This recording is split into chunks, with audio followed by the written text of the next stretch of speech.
Alors que les hybrides rechargeables sont devenus la norme chez les SUV haut de gamme, chez Lexus on reste fidèle à l'hybridation classique sans prise de courant.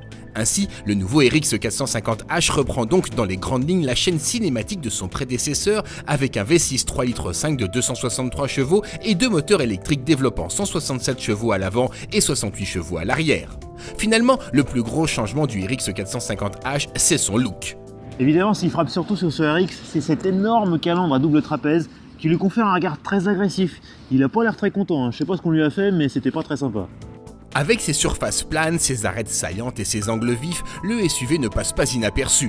Mais le RX 450h a également bien grandi avec une longueur augmentée de 12 cm et un empattement allongé de 5 cm. Cet allongement, il est vraiment bénéfique à l'habitabilité. Les places arrière sont vraiment spacieuses. Regardez un peu l'espace que j'ai aux jambes.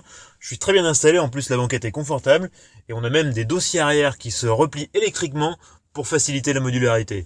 Franchement, comme engin familial, c'est vraiment pas mal. La présentation intérieure est nettement plus conventionnelle que le style extérieur. Et si l'équipement est complet, la finition est correcte sans plus. Sur la route, le Lexus met l'accent sur le confort. Suspension douce et sièges moelleux rendent le voyage agréable et seules de légères vibrations accompagnent parfois le démarrage du V6. Un moteur thermique qui continue ici de faire l'essentiel du travail, les moteurs électriques n'intervenant qu'en complément. En effet, la batterie n'est pas capable de délivrer plus de 51 chevaux. La contrepartie de tout ça, c'est qu'ici, le mode électrique est assez anecdotique. Vous n'allez pas faire 20 ou 25 km avec une charge de batterie, mais 1 ou 2 maximum, et encore à condition de ne pas accélérer trop fort et de ne pas rouler trop vite, sous peine de voir le moteur thermique redémarrer instantanément. Le V6 est doux et agréable à l'oreille, mais également un peu gourmand, comptez 9 litres au 100 km en moyenne. Bien pour un SUV essence, mais peu compétitif face à un modèle diesel.